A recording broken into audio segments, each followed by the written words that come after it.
Wheel of Time, Season 3, Episode 4. I think I'm late to the party, and I'm sorry about that. But I think, in a way, I'm on time because this series has just gotten really good with time. I mean, second season was fine, first season was okay. Third, like, they are going all out, and I really love that because they are like picking up things from the books and directly like showing them and everything. And this was, I think, till now, this is the best episode in my opinion. I really liked it because, of course, I like a certain type of storytelling a lot. Whenever we visit the past in any story, in any story, I really like it because it sort of gives me uh, an idea of how these past choices have sort of shaped the present or future, and there are like, these connections with people, and they're like back to back stories, and you get more and more depth as you get into the past of in any kind of storytelling. I mean, that's what I feel. Give me an opinion if if you feel the same way. I mean, I would really like to know. So we start with the episode, and it sort of gives away the kind of tone it will have in the beginning itself when our main character Dragon Rand is talking to Lan about in two rivers, and they're like these nice things, and he is kind of homesick. We had this in episode 2, I guess. Yeah, when they're like moving out of uh Tarvalan, and Moraine and him are talking about going home, and she's like, oh, you can't go because of course in the dragon now. So he feels the burden now, and he knows a little bit that there are like limited choices for him, and now he is in a decision making mode, or he's like getting into the decision making mode, and he becomes a really, he comes on his own throughout the series. So I am really appreciating that the uh, person Joshua, I think, yeah, how he's doing that, like a very sweet feel, and the expressions and everything, so good.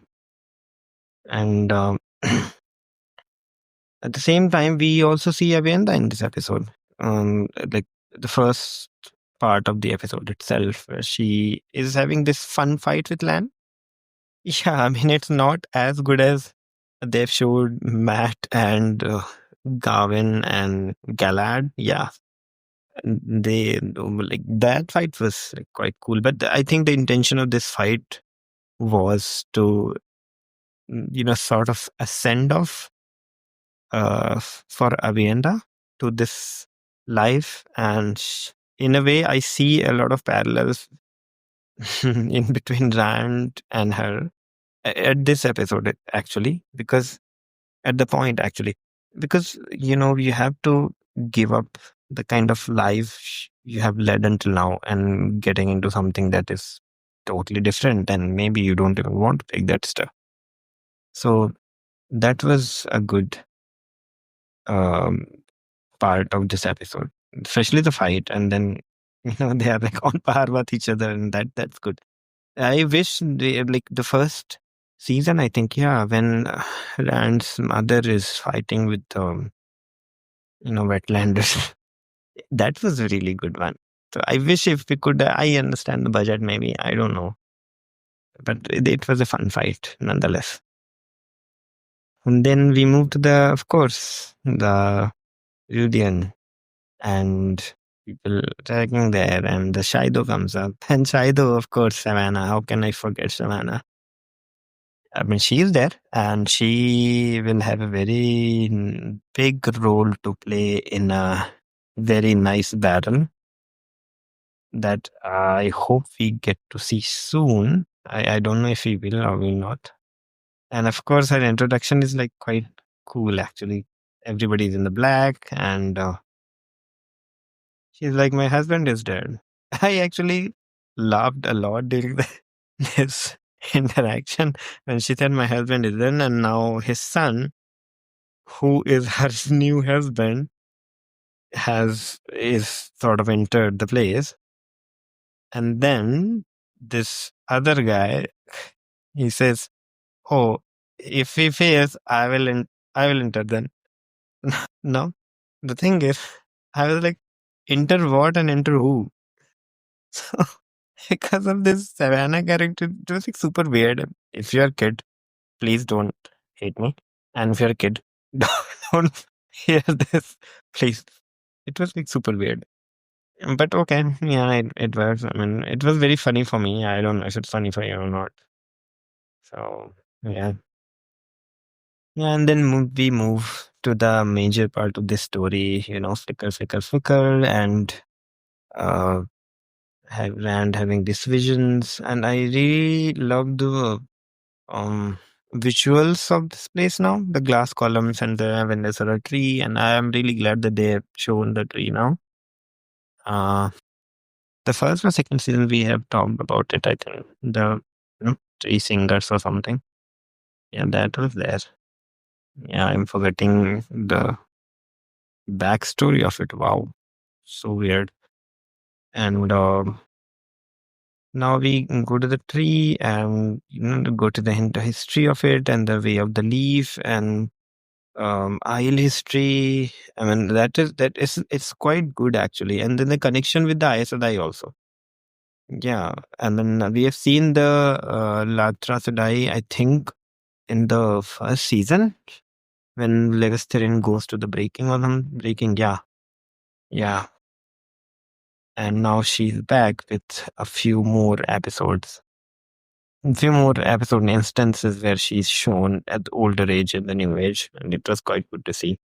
And I really love the vibe of this because that's why I loved Wheel of Time in the first place when I read the book for the first time, because it just didn't give the fantasy vibe. Has also this science fiction thing. I don't know. I always imagined it like a science fiction only when they talked about ages and lifts and everything. Well, there were lots of times in the book when they talked about it, and the visuals that they have like these monolithic and minimalistic kind of visuals, and the hot skirts were weird though. I don't know if it was just to get into the story, and we see that there were lots of machines with the one power by using the one power and all that, and then the history they were trying to find a new source, and then this whole breaking thing happened, and they showed that Landfear was like one of the main uh, person who did that. I wasn't sure. Like I think this was it wasn't like totally her fault though in the books. I don't think that was the case in the book. So we didn't get Avenda's backstory and flicker, flicker, flicker. I mean, that would have been really cool. I mean, we did get a lot of the past and quite an emotional, uh, you know, journey of each and every character. And I understand that these are not the same character. These are not the Chandler they are playing.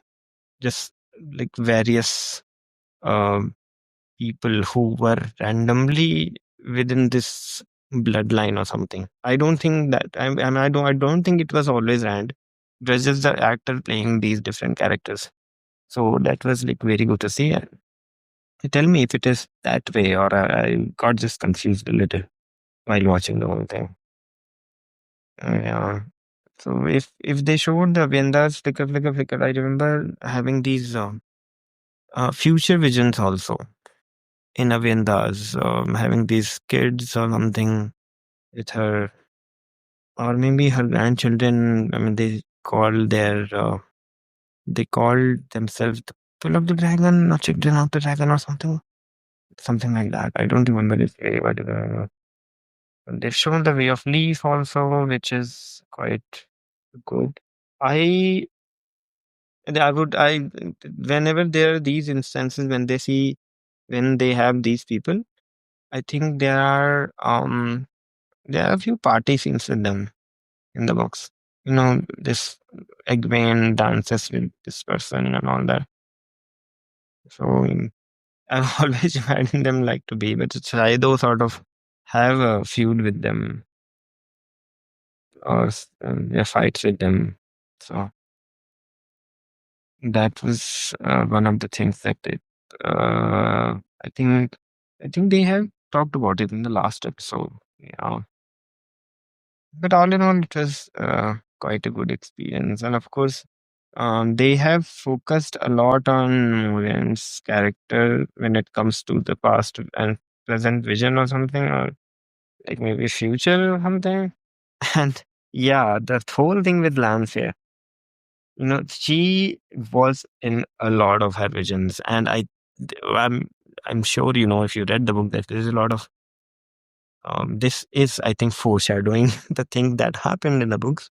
No spoilers, and it will be quite good to see that. I think there's I think this Myrain and Van scene in the bed. I mean that was weird. I mean I didn't want to see that. Yeah. But all in all, a quite good episode. And the last when he goes and sits beside the tree, under the tree, yeah, the first. If you see the first scene, he is remembering his uh, two rivers and the sayings and everything under a tree, and then in the middle of this road, this do say that hugging the tree is like it's very comfortable and all that, and he's in a way, I don't know, in a way he has forgotten that or something. So when he waits for Moraine, there he is again under the tree only, and of course it's around the Sora, so that's like the magical tree of the place. But it was great to see that him waiting for Moraine. I also like the picturization of Rand's journey in between the glass columns, and how hard it is for him to walk through the whole thing. And these and the picturization was really good actually, and the way they have showed it for him and how painful that is for any person to know these kind of past lives of theirs or past life of someone else which had these many hardships and the major points of the turning points actually for the way it has shaped the present now. So all in all, it was a great episode, and I really loved it. I mean, there are a few things with Maureen's, um, the past and present and future things which they sort of showed. And I mean, if of course it's a time crunch, I think, but if they could give it more time, it would have been good. But ultimately, the last point, there is a understanding and realization between each other, I think, in them, and the way they sort of look at each other, it's just gold, I think. So please let me know or comment that what your thoughts on this episode. Is it like the best episode for you also, or do you have some comments on my commentary of this episode? And yeah, don't forget to like, subscribe to my channel, and I'm gonna put the video of my own fantasy story.